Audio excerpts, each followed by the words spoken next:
Juggernaut that is NVIDIA continues to be unstoppable. Buyers rushing in again today. The stock hitting another record high. In just a month, NVIDIA spiking nearly 30%. It is now up, wait for this, 3,008% in 5 years. No doubt minting a lot of new millionaires. And as it grows... To me, no task is beneath me because, remember, I used to be a dishwasher, and I mean that. I used to clean toilets. I cleaned a lot of toilets. I've cleaned more toilets than all of you combined.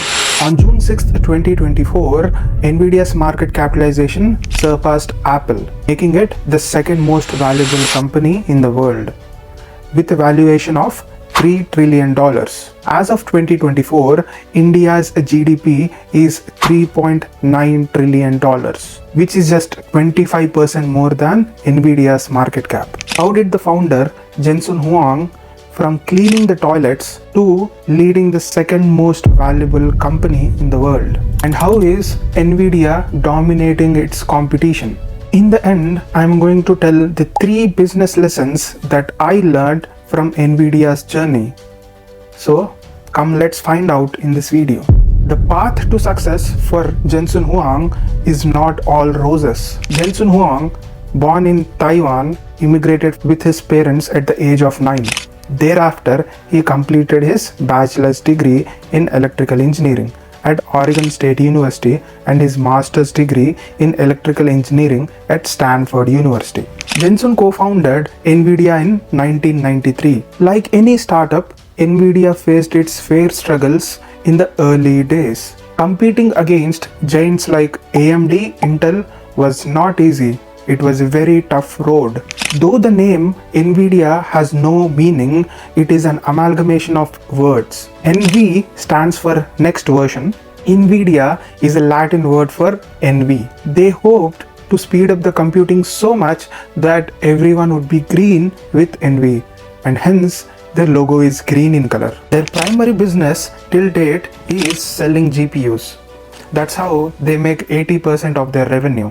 But first, let's see what GPUs are and how they are different from CPUs. GPU stands for Graphics Processing Unit. It is a specialized processor designed to accelerate graphics rendering and handle complex mathematical calculations required for rendering images and videos. The architecture of GPUs are designed to handle large number of small cores that can handle thousands of threads simultaneously. CPUs primarily excel at serial computing, which is like having an army with one giant soldier who is able to do things very well sequentially, one at a time.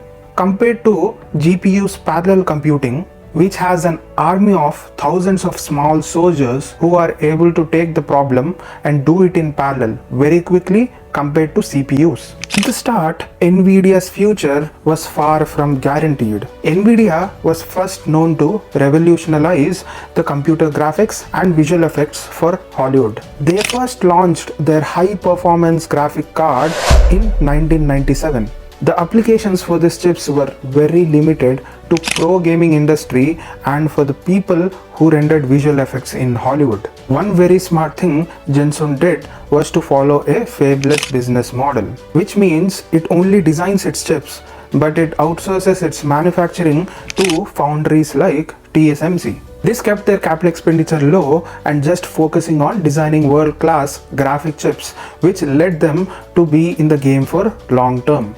In 1999, after laying off majority of their workers and nearly going bankrupt to do it, NVIDIA has launched what it claims to be their first official GPU called GeForce 256. It was the first programmable graphics card which allowed custom shading and lighting effects. By 2000, NVIDIA was the exclusive graphic provider for Microsoft's Xbox. This innovation changed the gaming industry forever, allowing for real-time 3D graphics which was previously impossible. Today, the GeForce brand is household name among gamers, with the latest RTX 30 series pushing the boundaries of what a graphics card can do. Despite its early successes, NVIDIA was not immune to setbacks. The 2008 financial crisis hit the company hard, and intense competition from AMD kept them on their toes. However, Jensen's strategic pivots, such as focusing on data centers and AI, have paid them off in long term. Until 2016, NVIDIA's stock price was around $30. By mid-2024, it had skyrocketed to over $1,200 thanks to the recent AI boom. So NVIDIA's stock price has increased by 3900%, that is 40 times from 2016. So what did NVIDIA do differently than its competitors for this meteoric rise? In 2006, they released a software toolkit called CUDA that eventually became a major component for propelling AI boom. CUDA is a parallel computing platform and programming model that allows developers to use NVIDIA's GPUs to significantly decrease the computational times of the tasks such as machine learning, deep learning, computer vision, etc. At the time when their competitors were just focused on making the best chips possible, NVIDIA went one step ahead by developing a robust software ecosystem, including libraries, tools, and frameworks like CUDA, CUDNN, and TensorRT, which made it easier for developers to leverage NVIDIA hardware. This providing of extensive support and resources to the software developer community has ensured their tools get used in the recent AI boom.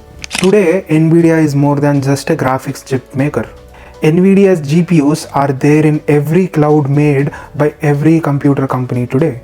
They are used to train complex deep learning models that learns data by itself without any programmer's intervention. Tech giants such as Microsoft and Google are filling up their data centers with NVIDIA's A100. This is the GPU engine that has been used to train large language models such as ChatGPT and Gemini. This engine is priced close to $200,000 per single unit. More than 30,000 A100 GPUs are required to power a large language model such as ChatGPT.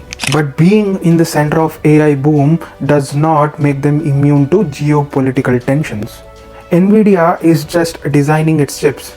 It is heavily reliant on Taiwan's TSMC for manufacturing of their chips. If China completely invades Taiwan, then this might cause problems to their supply chain and production capabilities. Amid these tensions, TSMC has already started a manufacturing plant in Arizona. This will be a huge boost to NVIDIA's future plans. NVIDIA's products have wide application outside the generative AI world.